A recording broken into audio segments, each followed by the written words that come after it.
guys, this is part 2.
It's what? What is that? It's Susie. Who? It's the 411 plushie. Have you ever wanted your very own manifestation of trauma itself? Small, adorable plushie. What? Of course you have. No. Introducing the 411 plushie. Customers are raving. I bought it before I wanted it, and it arrived before I purchased it. Wow!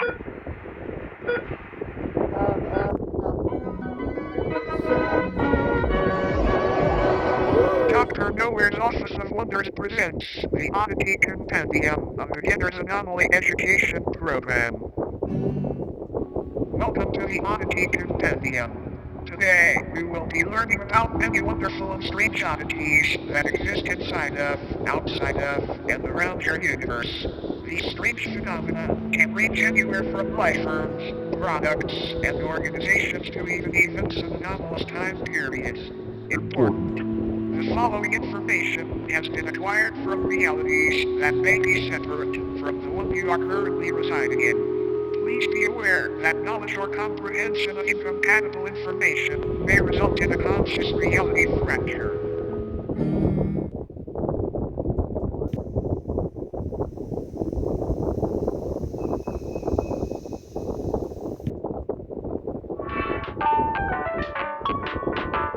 What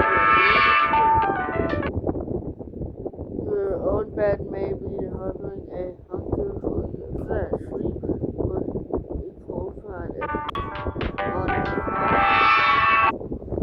If you ever walk downstairs one in the morning and your family's gone,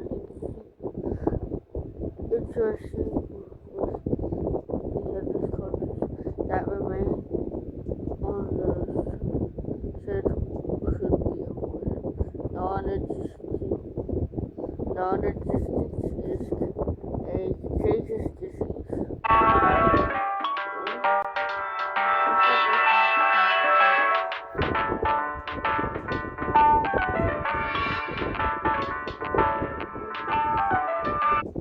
If you're out of the middle of nowhere and you get a rush of blues and brilliant ideas turn back in. Entertainment is a drug with withdrawals can kill.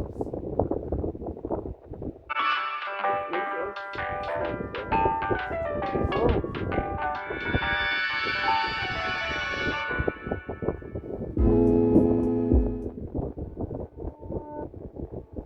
fleshheads or mattress folk are a species of parasitic subhuman that highly resemble bedding mattresses. The body of a dormant fleshhead appears identical to a standard mattress.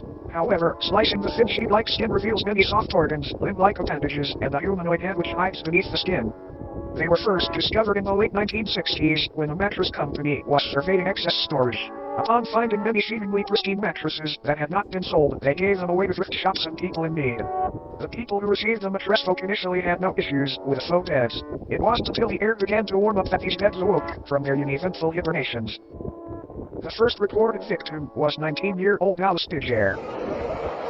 She had been sleeping on a flesh bed for roughly 6 months before her sudden disappearance. After noticing the stench of sulfur and rot originating from her bed, her family called authorities, and the inside of the mattress revealed a feasting parasite, several hundred human bones, and a half-digested Alice. The method in which mattress folks sustain themselves is by waiting for the body heat of a host to wake them from their dormant state. Kind of like an egg, but not nearly as tasty. After they wake, they slowly unfold themselves from their soft mattress-like bodies. This process is very gradual and happens underneath its body or on its side so as not to be detected. After roughly a month of this process and on a night 17 degrees Fahrenheit or higher, its head and arms fully emerge and pull the sleeping host into its body, where prey is slowly digested.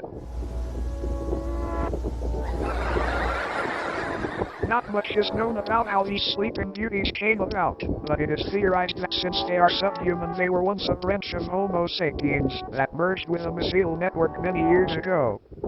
Autopsies of fleshheads' digestive systems have revealed DNA samples from thousands of different people in each instance, some even tracing to people born during the 1600s. Another odd thing to note is that the mattress folk themselves contain DNA belonging to humans as well. One instance shared DNA in a blood type with Napoleon Bonaparte, leader of the French Republic during the time that the mattress folk were assumed to have come into existence. All in all, it might be a good idea to throw out that mattress that feels just a bit too warm lately. You might be sharing it with something unwanted. Good night, sleep tight, and don't let the bed bite.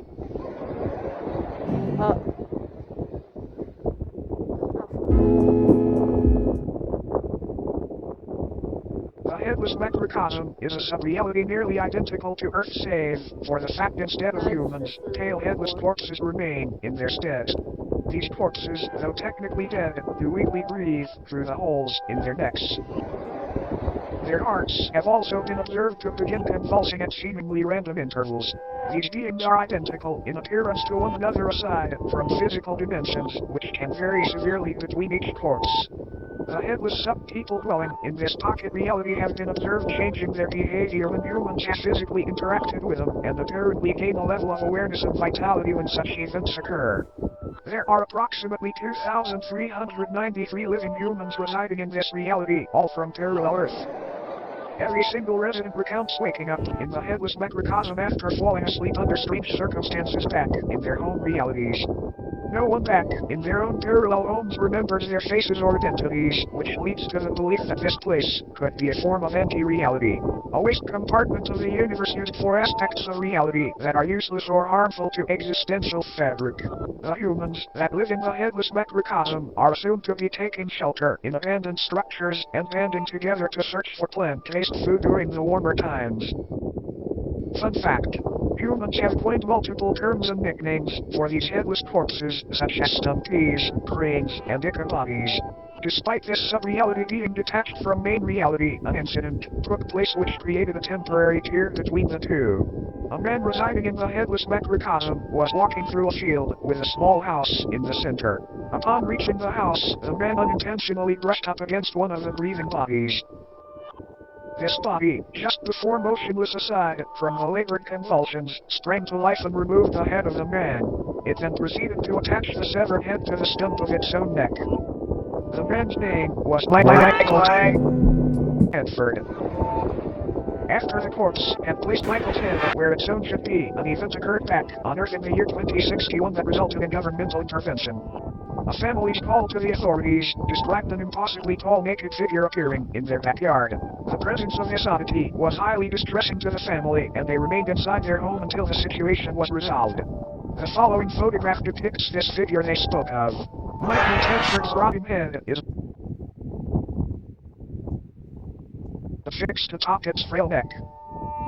Shortly after the photo was taken, what was left of Tedford's existence was removed from the premises and taken to an upscale anomaly testing site. Apparently, this corpse was attempting to quite literally become Tedford by leeching off of his existence. These breathing bodies appear to be in a constant state of yearning to reconnect with the roots of reality again, as they have been taken a hold of by a dangerous and contagious disease. This disease appears to be non-existence itself. It can affect anyone on Earth at any time, and once it takes hold, the headless macrocosm deems you valid for residence within its endless meadows, filled with fellow patients. But don't worry, it's a rare diagnosis. Another fun fact. Occasionally, crude man-made structures will form seemingly out of nowhere in order to correspond with the structures on parallel Earth. As mentioned earlier, the headless macrocosm itself functions like a digestive tract of the universe, and these structures may be antibodies attempting to fight off the virus of non-existence. Now then, check your head. Screwed on tight. Quick, because you might want to hang on tight to it for this next one.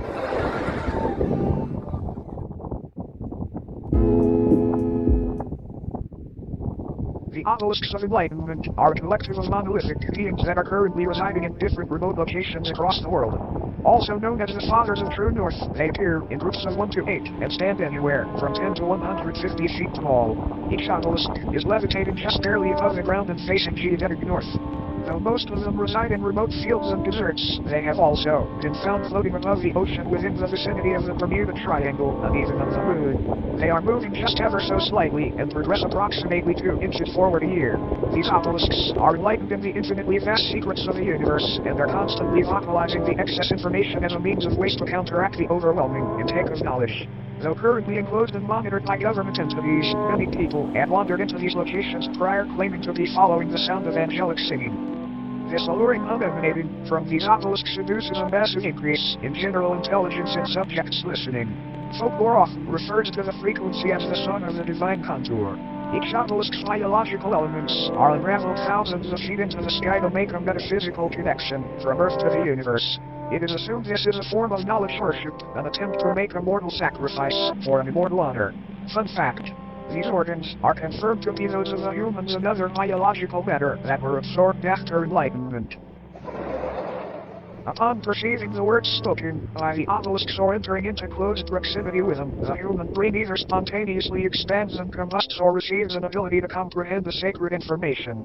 Talk about being open-minded!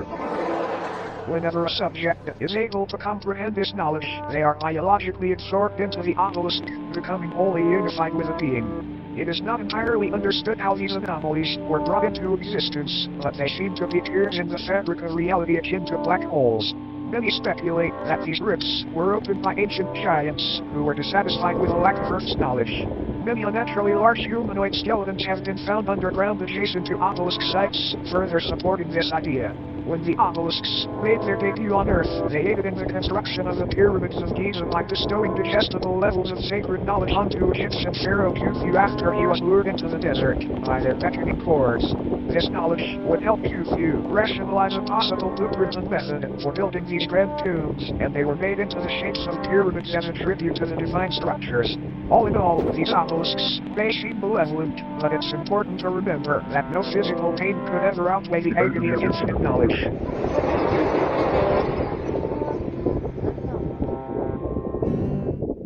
Now, looks like our time here may be almost up. But before you go, it's time for a bonus oddity.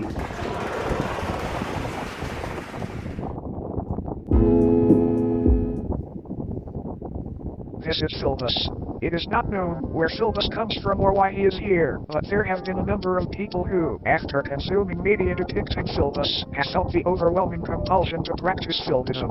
Philbism is a political and somewhat religious ideology which centers around a belief that building/consuming chairs and other wooden furniture is honoring Philbus' great sacrifice. It is not clear what this sacrifice is or what it refers to. Attributes and practices of Philbism include learning to build chairs, learning to properly digest chairs, promoting/discussing chair consumption on obscure internet forums, praising the fictional political candidate known as Philbus, who is said to advocate for making furniture consumption a socially accepted and widespread practice. There are so many wonderful things about Philbism. Consume There are so many wonderful things about film and so many body of one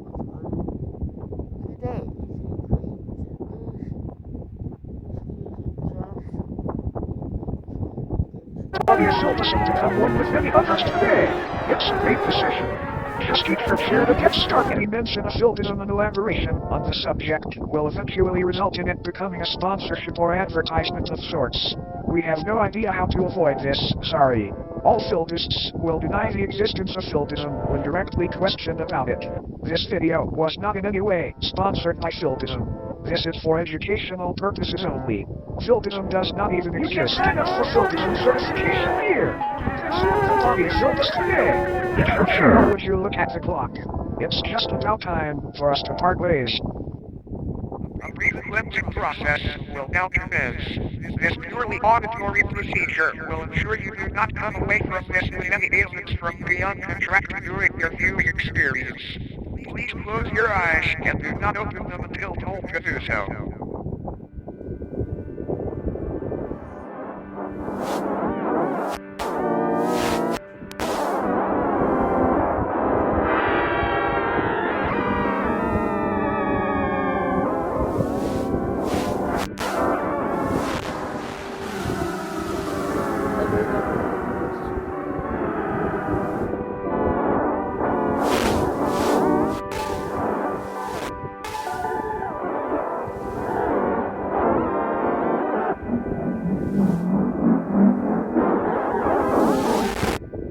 You may now open your eyes. Thank you for complying. Thank you for attending Dr. Nowhere's Office of Wonders. We hope that you enjoyed your stay.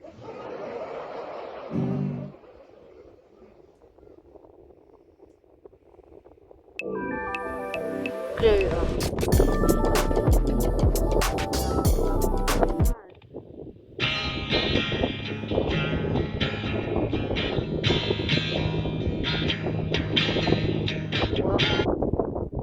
that's gonna do it for this.